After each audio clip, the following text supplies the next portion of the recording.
Thank you very much for being here. And Madam President, Mr. Secretary General, First Lady of the United States, distinguished delegates, ambassadors, and world leaders. 6 years have passed since I last stood in this grand hall and addressed a world that was prosperous and at peace in my first term.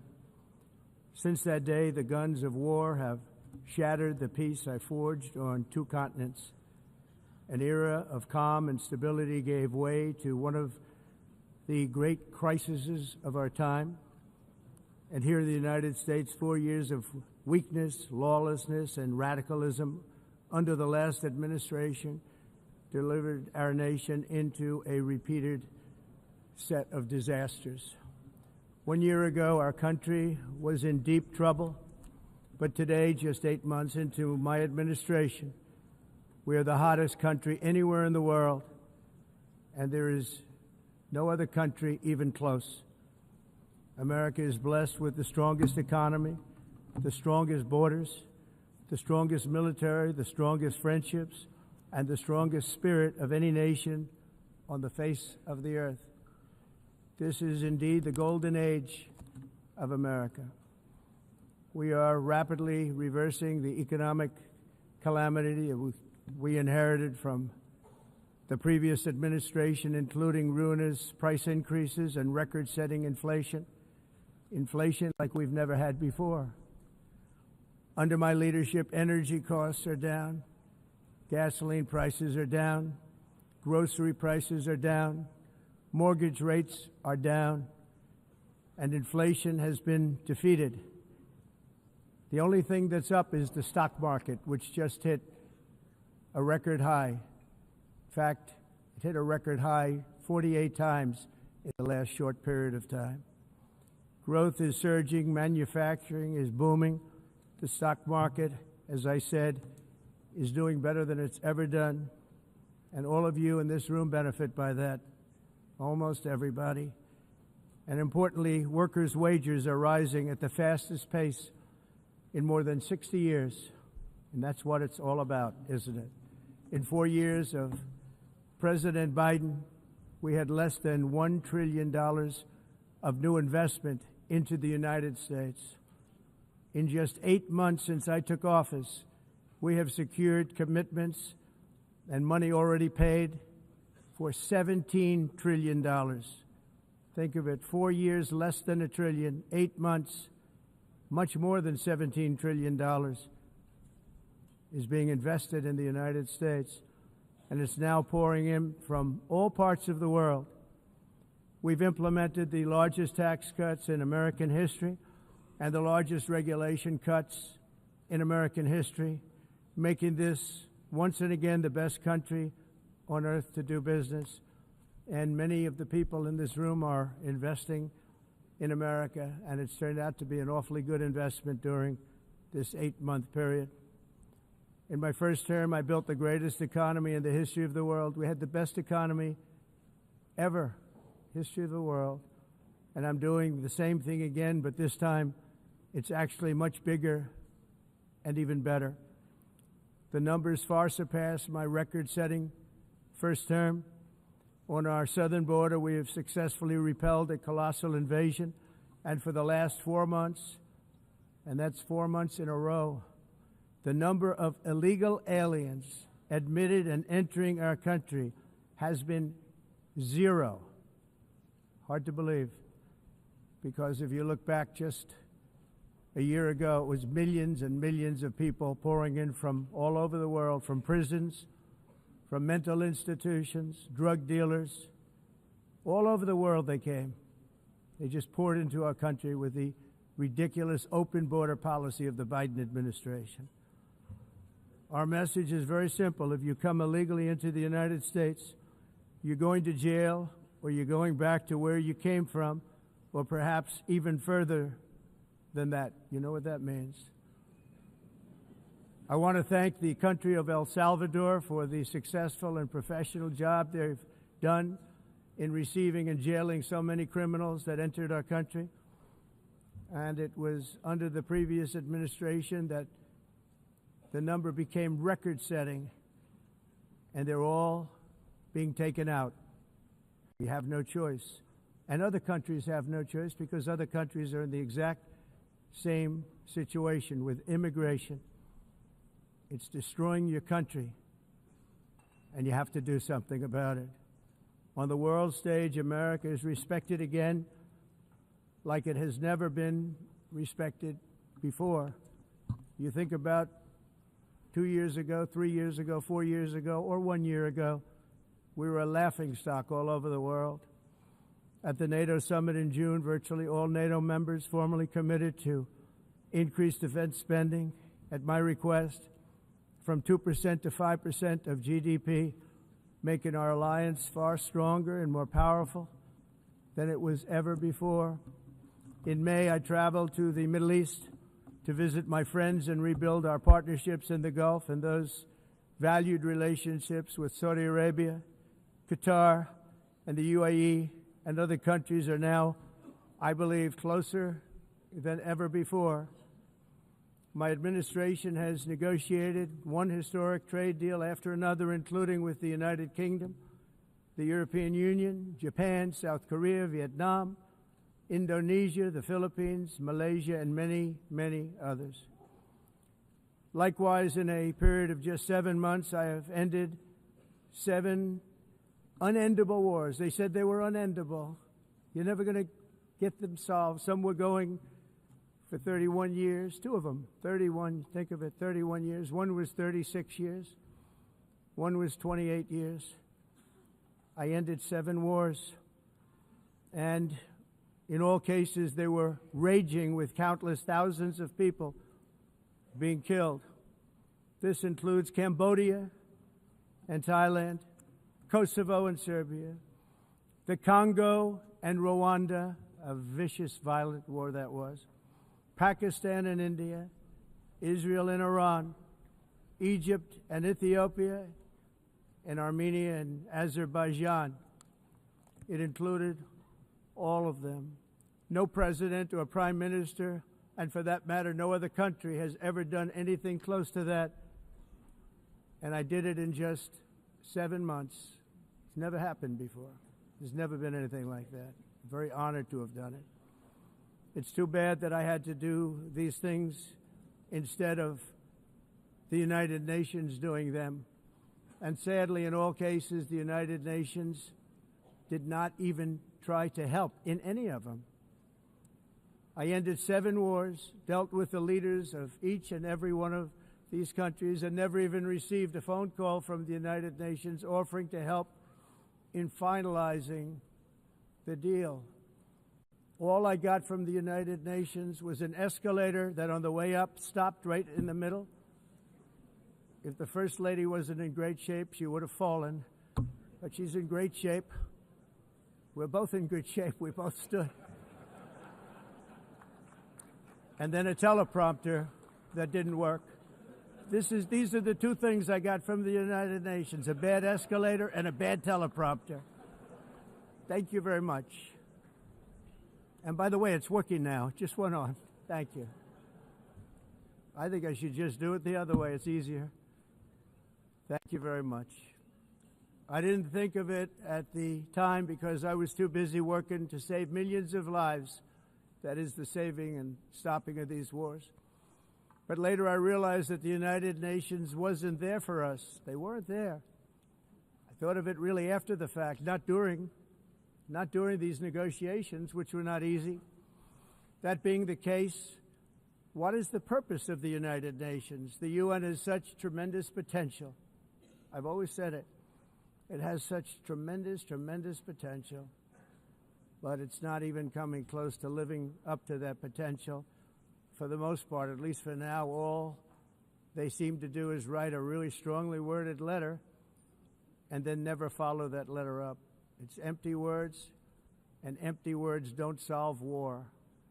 The only thing that solves war and wars is action. Now, after ending all of these wars and also earlier negotiating the Abraham Accords, which is a very big thing for which our country received no credit, never receives credit. Everyone says that I should get the Nobel Peace Prize for each one of these achievements. But for me, the real prize will be the sons and daughters who live to grow up with their mothers and fathers, because millions of people are no longer being killed in endless and unglorious wars. What I care about is not winning prizes, it's saving lives. We saved millions and millions of lives with the 7 wars. And we have others that we're working on, and you know that. Many years ago, a very successful real estate developer in New York, known as Donald J. Trump, I bid on the renovation and rebuilding of this very United Nations complex. I remember it so well. I said at the time that I would do it for $500 million, rebuilding everything. It would be beautiful. I used to talk about, I'm going to give you marble floors. They're going to give you terrazzo. I'm going to give you the best of everything. You're going to have mahogany walls. They're going to give you plastic. But they decided to go in another direction, which was much more expensive at the time, and which actually produced a far inferior product. And I realized that they did not know what they were doing when it came to construction, and that their building concepts were so wrong, and the product that they were proposing to build was so bad and so costly. It was going to cost them a fortune. And I said, and wait till you see the overruns. Well, I turned out to be right. They had massive cost overruns and spent between $2 and $4 billion on the building and did not even get the marble floors that I promised them. You walk on terrazzo. Do you notice that? As far as I'm concerned, frankly, looking at the building and getting stuck on the escalator, they still haven't finished the job. They still haven't finished. That was years ago. The project was so corrupt that Congress actually asked me to testify before them on the tremendous waste of money, because it turned out that they had no idea what it was, but they knew it was anywhere between $2 and $4 billion as opposed to $500 million with a guarantee. But they had no idea, and I said it cost much more than $5 billion. Unfortunately, many things in the United Nations are happening just like that, but on an even much bigger scale, much, much bigger. Very sad to see. Whether the UN can manage to play a productive role, I've come here today to offer the hand of American leadership and friendship to any nation in this assembly that is willing to join us in forging a safer, more prosperous world. And it's a world that we'll be much happier with. A dramatically better future is within our reach. But to get there, we must reject the failed approaches of the past and work together to confront some of the greatest threats in history.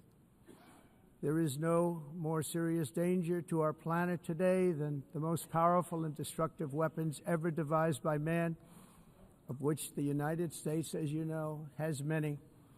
Just as I did in my first term, I've made containing these threats a top priority, starting with the nation of Iran. My position is very simple. The world's #1 sponsor of terror can never be allowed to possess the most dangerous weapon. That's why, shortly after taking office, I sent the so-called Supreme Leader a letter making a generous offer. I extended a pledge of full cooperation in exchange for a suspension of Iran's nuclear program. The regime's answer was to continue their constant threats to their neighbors and U.S. interests throughout the region and some great countries that are right nearby. Today, many of Iran's former military commanders, in fact, I can say almost all of them, are no longer with us. They're dead. And 3 months ago, in Operation Midnight Hammer, 7 American B-2 bombers dropped the 14 30,000-pound each bombs on Iran's key nuclear facilities, totally obliterating everything. No other country on earth could have done what we did. No other country has the equipment to do what we did. We have the greatest weapons on earth. We hate to use them. But we did something that for 22 years people wanted to do. With Iran's nuclear enrichment capacity demolished, I immediately brokered an end to the 12-day war, as it's called. between Israel and Iran, with both sides agreeing to fight no longer. As everyone knows, I have also been deeply engaged in seeking a ceasefire in Gaza. Have to get that done. Have to get it done.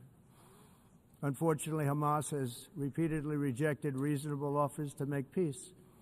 We can't forget October 7th, can we? Now, as if to encourage continued conflict, some of this body is seeking to unilaterally recognize a Palestinian state. The rewards would be too great for Hamas terrorists for their atrocities. This would be a reward for these horrible atrocities, including October 7th, even while they refuse to release the hostages or accept a ceasefire.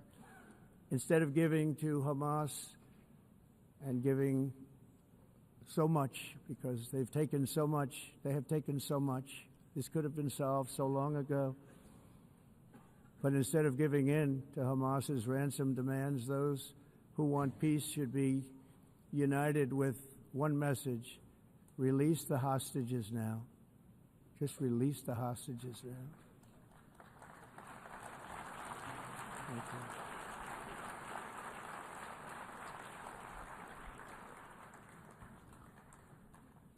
Thank you.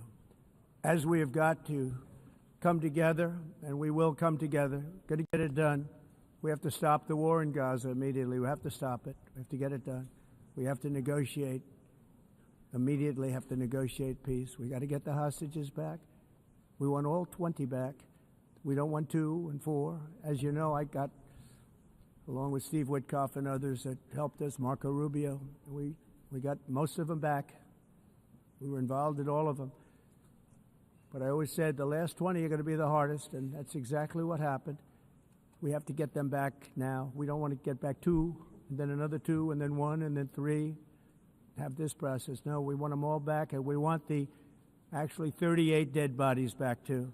Those parents came to me, and they want them back, and they want them back very quickly and very badly, as though they were alive. They want them. They want them every bit as much as if their son or daughter were alive.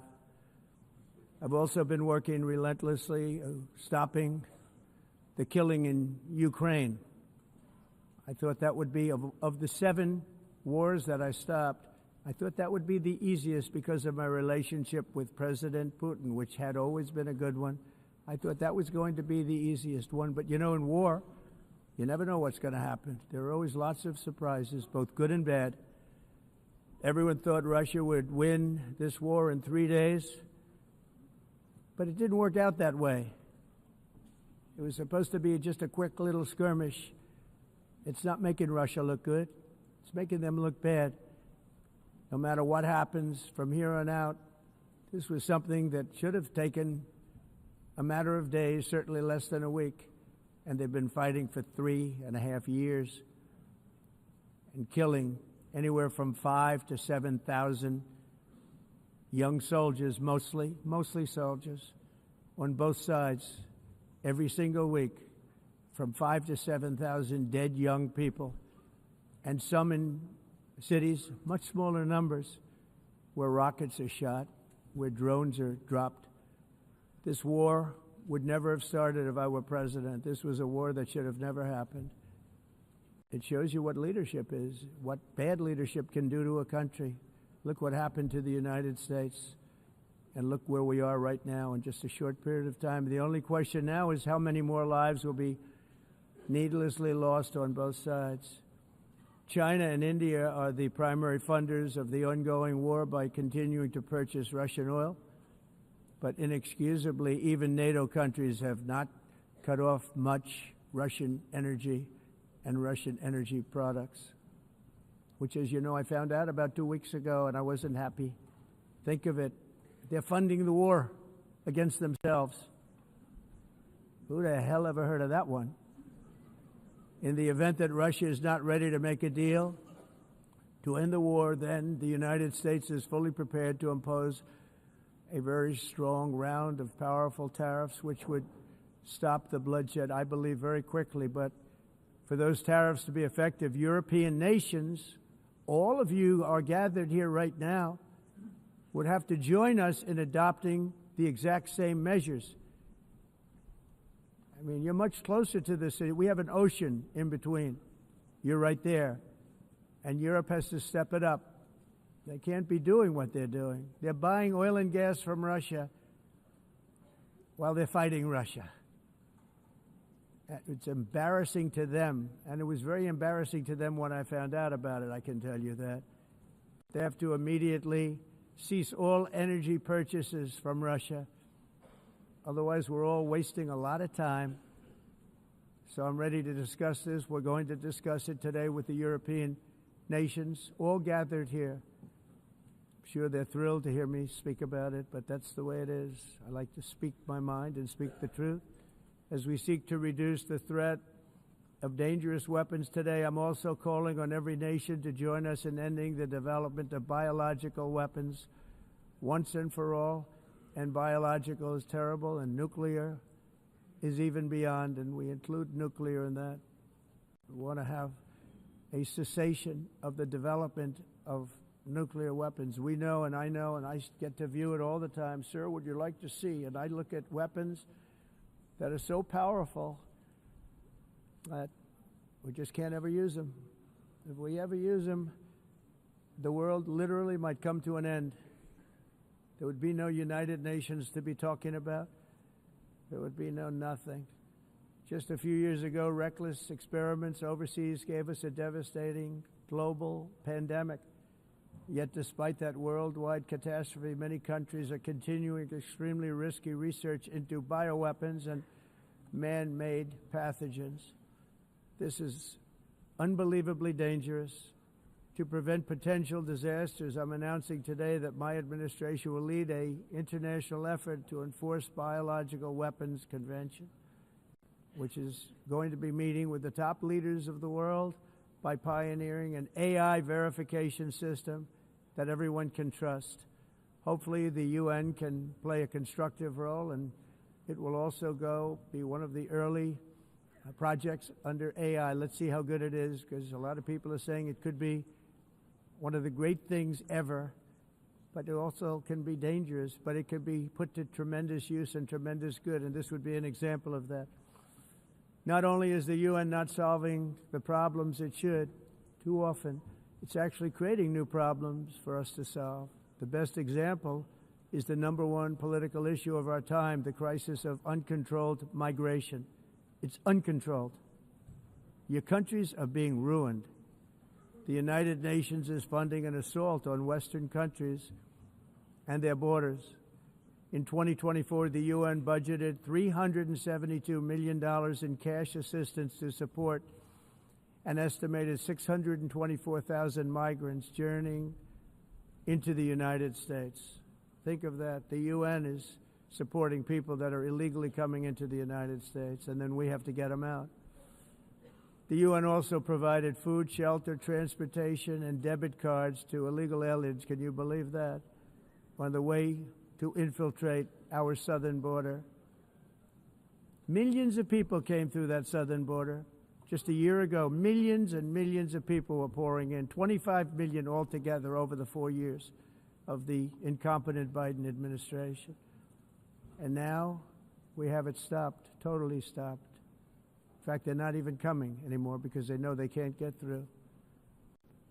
But what took place is totally unacceptable. The UN is supposed to stop invasions, not create them and not finance them. In the United States, we reject the idea that mass numbers of people from foreign lands can be permitted to travel halfway around the world, trample our borders, violate our sovereignty, cause unmitigated crime, and deplete our social safety net. We have reasserted that America belongs to the American people, and I encourage all countries to take their own stand in defense of their citizens as well. You have to do that because I see it. I'm not mentioning names. I see it, and I could call every single one of them out. You're destroying your countries. They're being destroyed. Europe is in serious trouble. They've been invaded by a force of illegal aliens like nobody's ever seen before. Illegal aliens are pouring into Europe. Nobody is ever, and nobody's doing anything to change it, to get them out. It's not sustainable. And because they choose to be politically correct, they're doing just absolutely nothing about it. And I have to say, I look at London, where you have a terrible mayor, terrible, terrible mayor, and it's been so changed, so changed. Now they want to go to Sharia law, but you're in a different country. You can't do that. Both the immigration and their suicidal energy ideas will be the death of Western Europe if something is not done immediately. This cannot be sustained. What makes the world so beautiful is that each country is unique. But to stay this way, every sovereign nation must have the right to control their own borders. You have the right to control your borders, as we do now, and to limit the sheer numbers of migrants entering their countries and paid for by the people of that nation that were there and that built that particular nation at the time. They put their blood, sweat, tears, money into that country, and now they're being ruined. Proud nations must be allowed to protect their communities and prevent their societies from being overwhelmed by people they have never seen before, with different customs, religions, with different everything. Where migrants have violated laws, lodged false asylum claims, or claimed refugee status for illegitimate reasons, they should, in many cases, be immediately sent home. And while we will always have a big heart for places and people that are struggling and truly compassionate, answers will be given. We have to solve the problem, and we have to solve it in their countries, not create new problems in our countries. And we are very helpful to a lot of countries that are just not able to send their people anymore. They used to send them to us in caravans of 25,000, 30,000 people each. These massive caravans of people pouring into our country, totally unchecked and unvetted. But not anymore. According to the Council of Europe, in 2024, almost 50% of inmates in German prisons were foreign nationals or migrants. In Austria, the number was 53% of the people in prisons were from places that weren't from where they are now.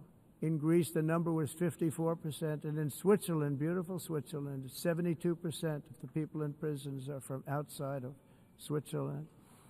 When your prisons are filled with so-called asylum seekers who repaid kindness, and that's what they did, they repaid kindness with crime, it's time to end the failed experiment of open borders. You have to end it now. I can tell you. I'm really good at this stuff. Your countries are going to hell. In America, we've taken bold action to swiftly shut down uncontrolled migration. Once we started detaining and deporting everyone who crossed the border and removing illegal aliens from the United States, they simply stopped coming. They're not coming anymore. We're getting a lot of credit, but they're not coming anymore. This was a humanitarian act for all involved, because on the trips up, thousands of people a week were dying. Women were being raped. Nobody's ever seen anything like it. Raped, horribly beaten, raped. On the trip up, the journey up, it was a long walk. It was a long, arduous journey, indeed. And it was also a historic victory against human trafficking throughout the region. What we did was a victory, and we saved so many lives of people that wouldn't make the journey. That journey was loaded up with death. Loaded up with death. Dead bodies all along the roads of jungles. To get up, they go through jungles, they go through areas so hot you couldn't breathe. They were dying of suffocation, areas so hot that you couldn't breathe. Dead bodies all over. By them not coming, we're saving tremendous numbers of lives. My people have done a fantastic job in doing what they did, and the American public agrees with it. I mean, I was very proud to see this morning I have the highest poll numbers I've ever had. Part of it is because of what we've done on the border. I guess the other part is what we've done in the economy. Joe Biden's policies empowered murderous gangs, human smugglers, child traffickers, drug cartels, and prisoners from all over the world The previous administration also lost nearly 300,000 children. Think of that. They lost more than 300,000 children, little children, who were trafficked into the United States on the Biden watch, many of whom have been raped, exploited, and abused, and sold. Sold. Nobody talks about that. The fake news doesn't write about it. With many others, young children who are missing or dead. And we found a lot of these children, and we're sending them back, and we've been sending them back to their parents. They said, nobody knows who they are. They said, where do you come from? And they'll give us a country, and we'll find out, and we'll figure it out, and we'll bring them back to their homes. And the mother and father rush to the door, and their tears in their eyes. They can't believe that they're seeing their son or daughter, their little son or daughter again. We've done almost 30,000 of them so far. Any system that results in the mass trafficking of children is inherently evil. Yet that is exactly what the globalist migration agenda has done, and it's what it's all about. In America, those days, as you know, are over. The Trump administration is working, and we are continuing to work to track down the villains that are causing this problem, and also, as I said, to get back the 30,000 we've already returned. Now I think we're going to have another. We're going to find a lot. You're not going to find all of them. 300, more than 300,000. They're lost or they're dead. They're lost or they're dead because of the animals that did this. To protect our citizens, I've also designated multiple savage drug cartels as far as and you see this, and you see it happening right before your eyes. Let's put it this way. People don't like taking big loads of drugs in boats anymore. There aren't too many boats that are traveling on the seas by Venezuela. They tend not to want to travel very quickly anymore. And we've virtually stopped drugs coming into our country by sea. We call them the water drugs. They kill hundreds of thousands of people. I've also designated multiple savage drug cartels as far as foreign terrorist organizations, along with two bloodthirsty transnational gangs, probably the worst gangs anywhere in the world, MS-13 and Tren de Aragua. Tren de Aragua is from Venezuela, by the way.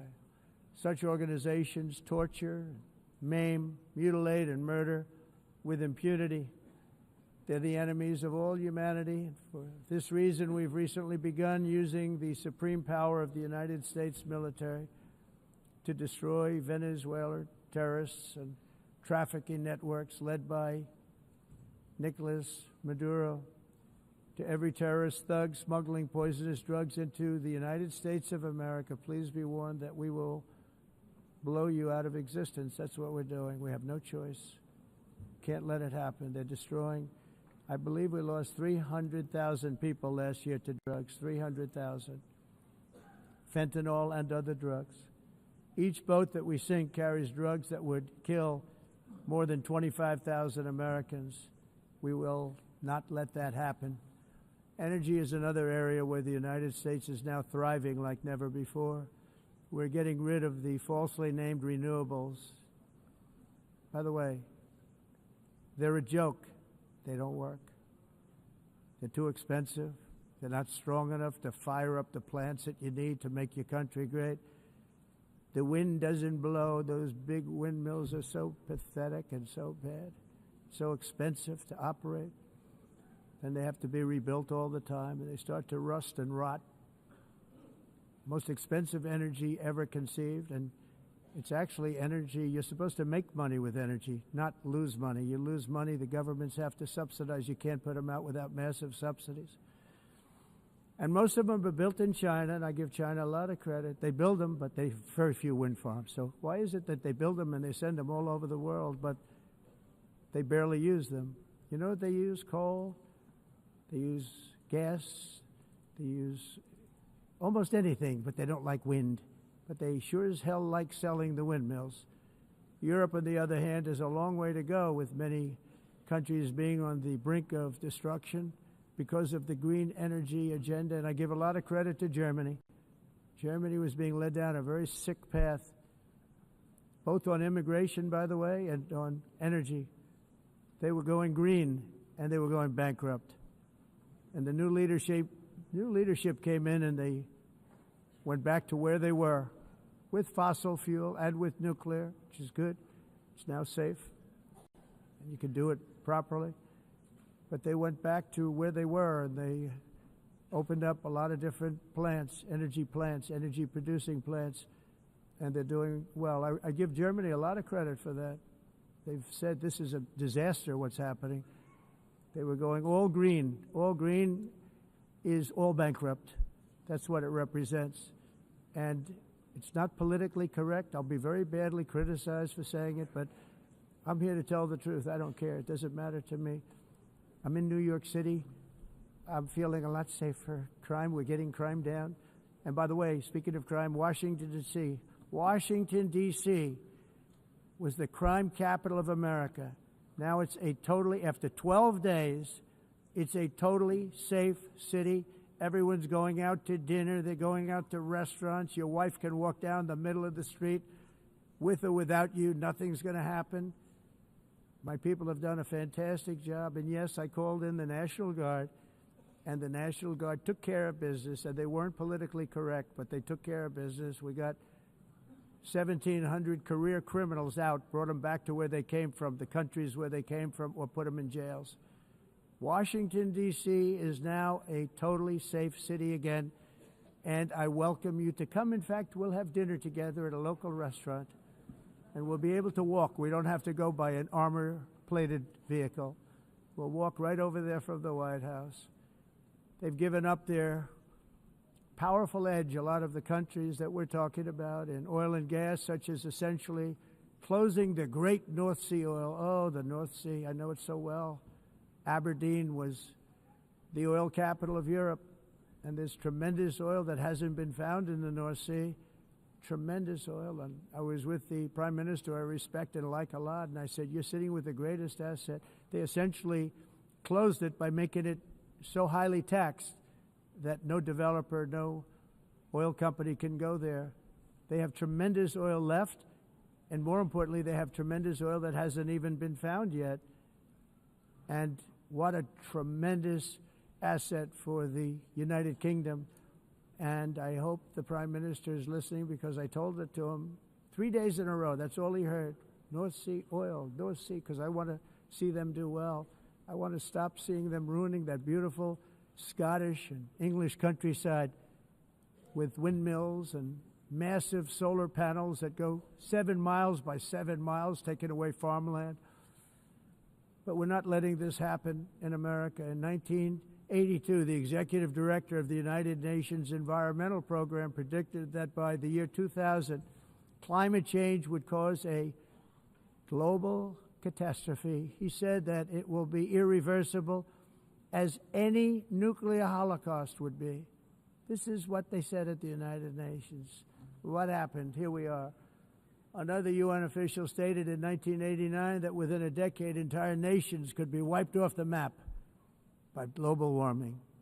Not happening. You know, it used to be global cooling. If you look back years ago in the 1920s and the 1930s, they said, global cooling will kill the world. We have to do something.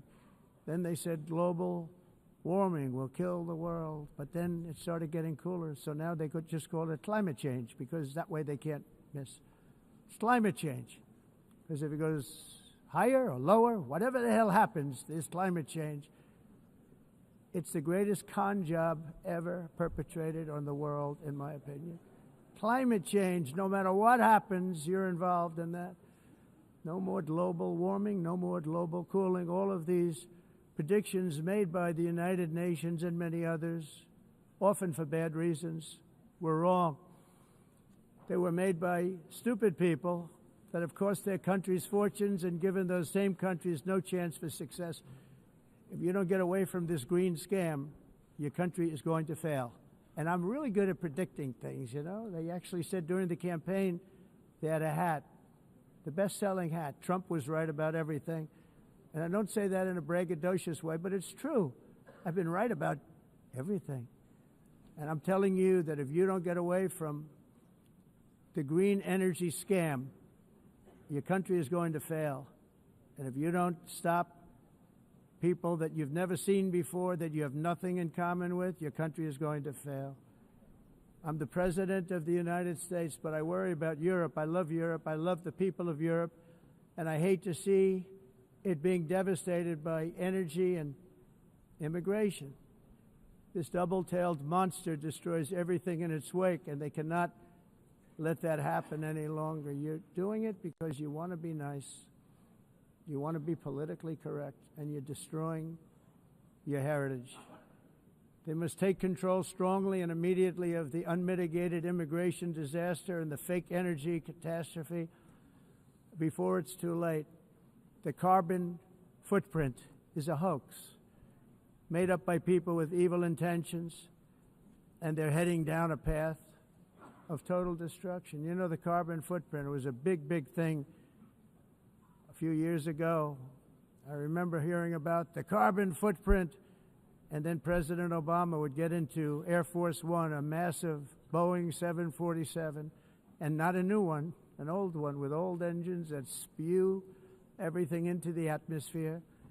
He'd talk about the carbon footprint, we must do so. Then he'd get in and he'd fly from Washington to Hawaii to play a round of golf.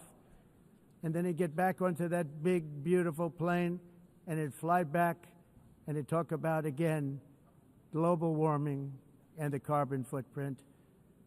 It's a con job. At extreme cost and expense, Europe reduced its own carbon footprint by 37%. Think of that. Congratulations, Europe. Great job. You cost yourself a lot of jobs, a lot of factories closed, but you reduced the carbon footprint by 37%. However, for all of that sacrifice and much more, it's been totally wiped out and then some by a global increase of 54%. Much of it coming from China and other countries that are thriving around China, which now produces more CO2 than all the other developed nations in the world. So all of these countries are working so hard on the carbon footprint, which is nonsense, by the way. It's nonsense. You know, it's interesting. In the United States, we have still radicalized environmentalists, and they want the factories to stop. Everything should stop. No more cows. We don't want cows anymore. I guess they want to kill all the cows. They want to do things that are just unbelievable, and you have it too. But you know, we have a border, strong, and we have a shape, and that shape doesn't just go straight up. That shape is amorphous when it comes to the atmosphere. And if we had the most clean air, and I think we do, we have very clean air. We have the cleanest air we've had in many, many years. But the problem is that other countries, like China, which has air that's a little bit rough, it blows. And no matter what you're doing down here, the air up here tends to get very dirty because it comes in from other countries where their air isn't so clean. And the environmentalists refuse to acknowledge that.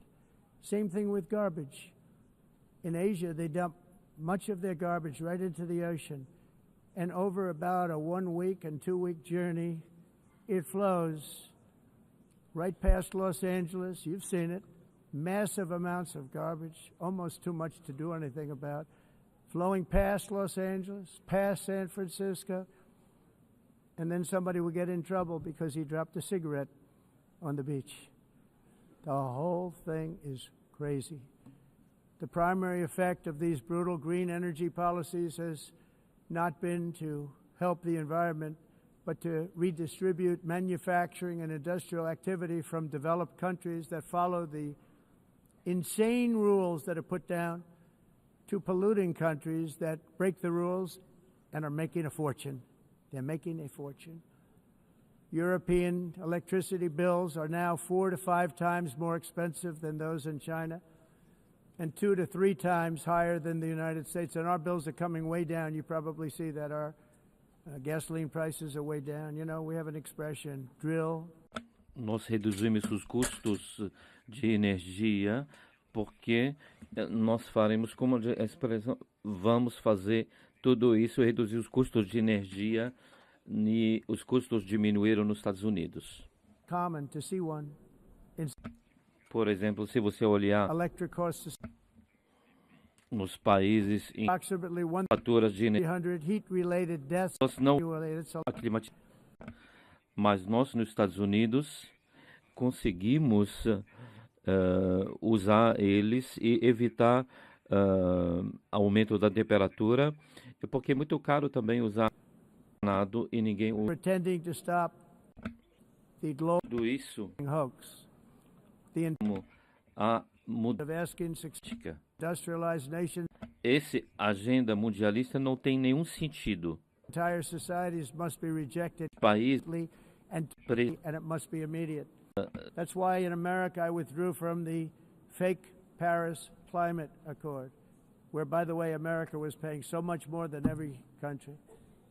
Others weren't paying. China didn't have to pay until 2030. Russia was given an old standard that was easy to meet, a 1990 standard. But for the United States, we're supposed to pay like $1 trillion. And I said, this is another scam. The fact is, the United States has been taken advantage of by the world for many, many years, but not any longer, as you probably noticed. I unleashed massive energy production and signed historic executive orders to hunt for oil, but we don't have to do much hunting because we have the most oil of any nation anywhere, oil and gas in the world. And if you add coal, we have the most of any nation in the world. Clean, I call it clean, beautiful coal. You can do things today with coal that you couldn't have done 10 years ago, 15 years. So I have a little standing order in the White House. Never use the word coal, only use the words clean, beautiful coal. Sounds much better, doesn't it? But we stand ready to provide any country with abundant, affordable energy supplies if you need them, when most of you do. We're proudly exporting energy all over the world. We're now the largest exporter. In the United States, we want trade and robust commerce with all nations, everybody. We want to help nations. We're going to help nations. But it must also be fair and reciprocal. The challenge with trade is much the same with climate. The countries that followed the rules, all their factories have been plundered. It's really sad to watch. They've been broken.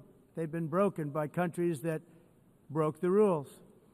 That's why the United States is now applying tariffs to other countries, and much as these tariffs were for many years applied to us, uncontrollably applied to us. We've used tariffs as a defense mechanism under the Trump administration, including my first term, where hundreds of billions of dollars in tariffs were taken in. And by the way, we had the lowest inflation, and now we have very low inflation. The only thing different is that we have hundreds of billions of dollars flowing into our country. But this is how we will ensure that the system works for everyone and is sustainable into the future. We're also using tariffs to defend our sovereignty and security throughout the world, including against nations that have taken advantage of former U.S. administrations for decades, including the most corrupt, incompetent administration in history, the sleepy Joe Biden administration. Brazil now faces major tariffs in response to its unprecedented efforts to interfere in the rights and freedoms of our American citizens and others, with censorship, repression, weaponization, judicial corruption, and targeting of political critics in the United States. I have a little problem saying this because I must tell you, I was walking in and the leader of Brazil was walking out. We saw him and I saw him, he saw me, and we embraced. And then I'm saying, can you believe I'm going to be saying this in just 2 minutes? But we actually agreed that we would meet next week. We didn't have much time to talk, like about 20 seconds.